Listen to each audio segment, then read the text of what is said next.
Hello दोस्तों, welcome back to my channel. अगर आपने अभी तक मेरे चैनल को सब्सक्राइब नहीं किया है तो जल्दी से मेरे चैनल को सब्सक्राइब कर दे। इस एपिसोड की शुरुआत में हैंग वापस घर आता है तो ये चेंगशी के डॉग से कहने लगता है कि पहले मैं जब भी घर जाया करता था तो याओ मेरा इंतजार कर रही होती थी, लेकिन इस घर में मेरा इंतजार करने वाला कोई नहीं है। हैंग डॉग के साथ अपनी पिक्चर खींच कर याओ को सेंड कर देता है। याओ इस पिक्चर को देख कर कहती है कि ये दोनों साथ में कितने क्यूट लग रहे हैं, लेकिन याओ हैंग को कोई भी रिप्लाई नहीं करती। अगली सुबह जब याओ अपने घर से बाहर आ रही होती है तो हैंग इसके लिए दरवाजे पर ही ब्रेकफास्ट छोड़ क्या होता है और इस पर एक नोट लिखा होता है जिसमें हैंग याओ से कहता है कि तुमने कल मुझसे जो भी कहा था मैं वो ट्राई करने की कोशिश करूंगा। ये नोट पढ़कर याओ मुस्कुराने लगती है। जैसे ही याओ ऑफिस आती है तो इसको हैंग की कॉल आती है जो उससे कहता है कि चेनली की मदर इन लॉ उससे आज रात मिलने के लिए मान गई है। याओ कहती है लेकिन आज तो मैंने मीचिंग के साथ डिनर पर जाना है और चेनली भी हॉस्पिटल में है तो मुझे नहीं लगता कि मुलाकात आज हो पाएगी। लेकिन हैंग कहता है कि तुम फिक्र नहीं करो, मैं चेनली की मदर इन लॉ को हॉस्पिटल ही ले आऊंगा, क्योंकि अगर उसका माइंड चेंज हो गया तो फिर मैं उसको दोबारा नहीं मना पाऊंगा। याओ कहती है कि ठीक है फिर हॉस्पिटल में ही मिल लेते हैं। अब याओ हॉस्पिटल में चेनली के पास आ जाती है और इसको बताती है कि तुम्हारी मदर इन लॉ तुमसे यहीं पर मिलने के लिए आ रही हैं। कुछ ही देर बाद हैंग चेनली की मदर इन लॉ को यहाँ पर लेकर आ जाता है। ये दोनों एक दूसरे को देखकर काफी ज्यादा इमोशनल हो जाती हैं। याओ और हैंग ये देखकर इन दोनों को अकेला छोड़कर कमरे से बाहर चले जाते हैं। इन दोनों के जाते ही चेनली की मदर इन लॉ इसको गले से लगाती हैं। हैंग और याओ बाहर खड़े होकर इंतजार कर रहे होते हैं। याओ हैंग से कहती है कि होंगरन को यहाँ पर लाने के लिए तुम्हारा शुक्रिया।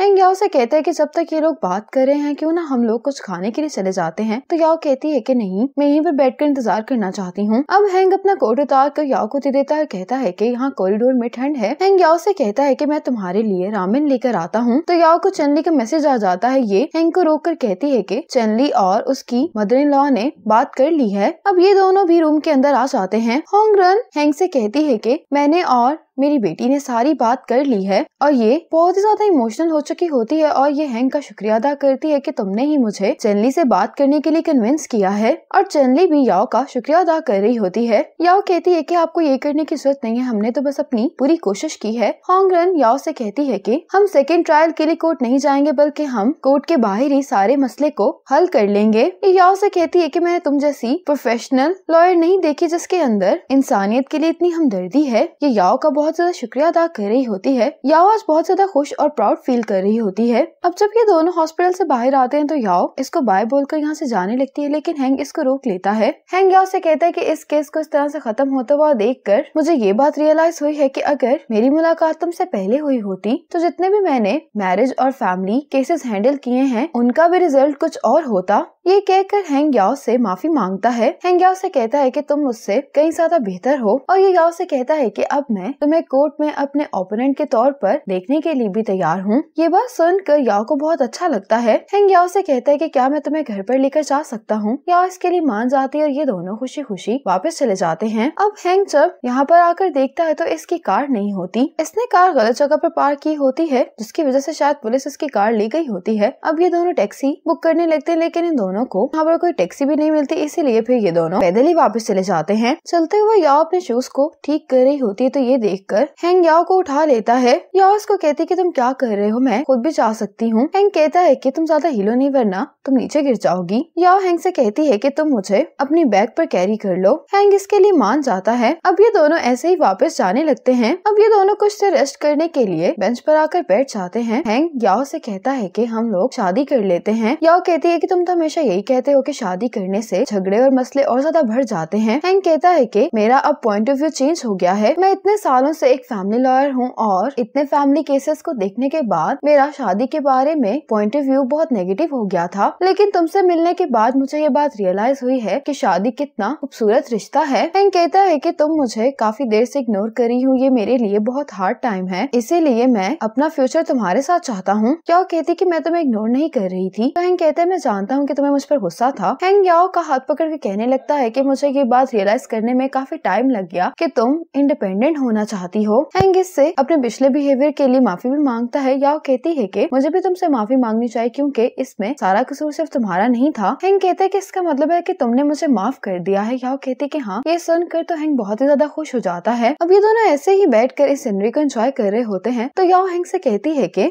तुम्हारी ये स्टेटमेंट सही है कि शादी प्रॉपर्टी को प्रोटेक्ट करती है, प्यार को नहीं। हैंक कहता है कि नहीं, ये पहले की बात थी। याओ कहती है कि अगर आप शादी नहीं करते तो आप अपने करियर पर ज्यादा फोकस कर सकते हैं और आपके पास ज्यादा टाइम होता है उन चीजों को करने के लिए जो आप करना चाहते हैं। हैंक कहते हैं नहीं, तुम ऐसा नहीं कर सकती, ये पहले की बात है। लेकिन याओ इसकी कोई बात नहीं सुनती। हैंक कहता है कि मैं वापस घर में शिफ्ट हो रहा हूँ। तो याओ कहती है कि ये घर है, कोई होटल नहीं। जब तुम्हारा दिल करता है तुम आ जाते हो, जब तुम्हारा दिल करता है तुम चले जाते हो। ये कहकर याओ जाने लगते है। उसको भी कहती है कि अब तुम जल्दी करो। अब हैंक याओ को मैसेज करता है कि क्या मैं वाकई में घर वापस नहीं आ सकता, मेरे पास तो डॉग की चीजें भी नहीं है। याओ ये मैसेज पढ़कर कोई रिप्लाई नहीं करती। कुछ देर बाद हैंक के विला में एक डिलीवरी आती है। हैंक जब इस बॉक्स को खोलता है तो इसके अंदर एक ब्लैंकेट होता है और याओ ने इस नोट पर लिखा होता है कि ये चेंगशी के डॉग के लिए है। आज हैंक जब ऑफिस आता है तो वूजुन हैंक को गले लगाकर कहता है कि मैं आज तुमसे बहुत खुश हूँ। ये बाकी सब एम्प्लॉयज को बताने लगता है कि चेनली और ओंगरेन के केस की वजह से हमें एक अवार्ड मिला है और अगर ऐसे ही हमारी फर्म की रेपुटेशन बढ़ती गई तो गोल्डन स्केल अवार्ड तो हमें बहुत जल्द मिल जाएगा। वूजुन कहते हैं कि इसी खुशी में मैं तुम लोगों के लिए सी फूड डिनर अरेंज करता हूँ। और हैंक याओ के वीचैट पर देख रहा होता है कि इसने पोस्ट लगाई होती है कि इसको भी लॉयर एसोसिएशन से इस केस पर अवार्ड मिला होता है। हैंक याओ को मैसेज करके कहता है कि तुम्हारे अवार्ड को सेलिब्रेट करने के लिए हम साथ में खाना खाते हैं। याओ कहती है कि मैं आज रात अपने कोलीग्स के साथ सेलिब्रेट करने के लिए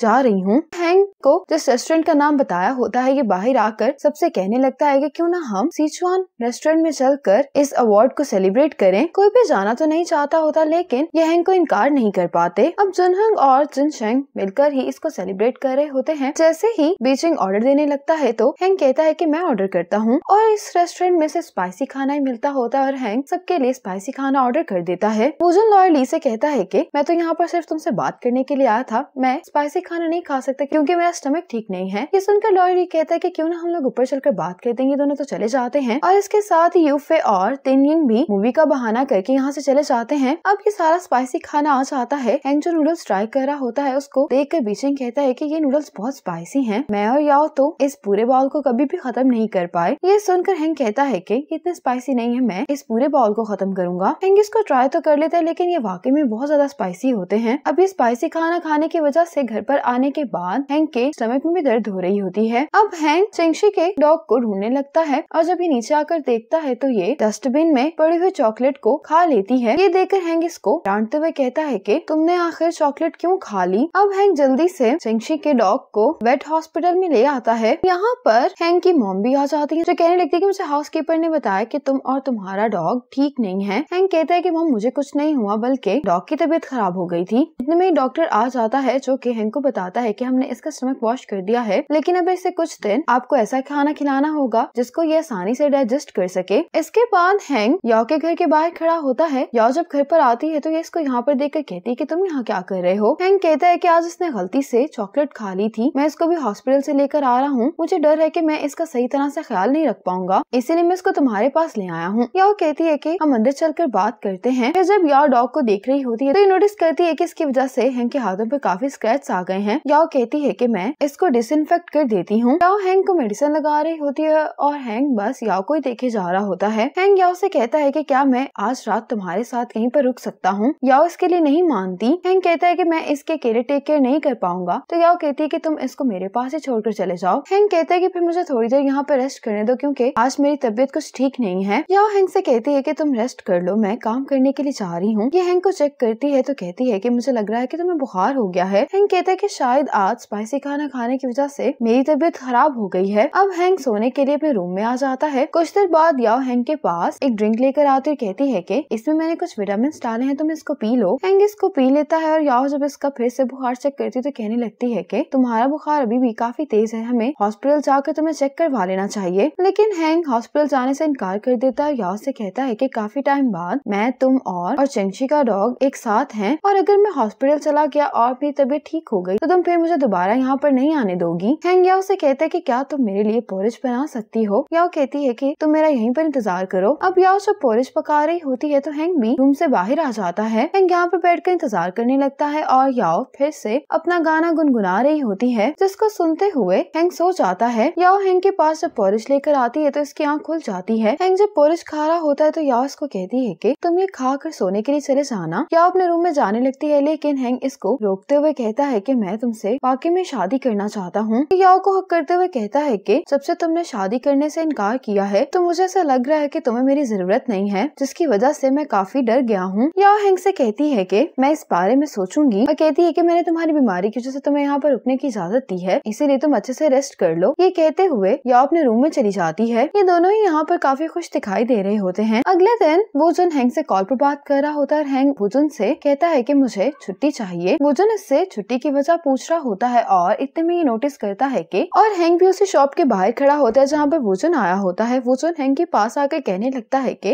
क्या तुम नहीं चाहते कि तुम्हारा इस साल का बोनस ज्यादा हो। ये बात सुनकर हैंग वोजुन से कहता है कि फिर जो मैंने इतने टाइम से अपने वेकेशन इस्तेमाल नहीं किए, तुम उसके बदले में मुझे मेरी सैलरी का 3 टाइम पे कर दो। ये सुनकर वोजुन कहता है कि तुम्हें जितने टाइम के लिए छुट्टी चाहिए तुम ले सकते हो। आज लॉयरली ऑफिस में ये अनाउंसमेंट करता है कि हमें इस मंथ 15 एप्रिसिएशन के बैनर्स मिले और सबका क्रेडिट याओ को जाता है। सभी याओ के लिए तालियां बजा रहे होते हैं और इतने में ही यहाँ पर हैंग आ जाता है। लॉयरली हैंग से पूछता है कि तुम यहाँ पर क्या कर रहे हो। तो हैंग कहता है कि मैं यहाँ पर मिल्क टी देने के लिए आया हूँ। हैंग याओ के लिए इसकी फेवरेट मिल्क टी लेकर आया होता है। इतने में ही यहाँ पर लॉयरली आ जाता है। लॉयरली याओ से कहता है कि तुम आजकल बहुत मेहनत कर रही हो, इसीलिए मैं तुम्हें छुट्टी देता हूँ। ये सुनते ही हैंग जल्दी से याओ का बैग पकड़ता है और याओ को यहाँ से लेकर चला जाता है। इसी मोमेंट पर ये एपिसोड खत्म हो जाती है।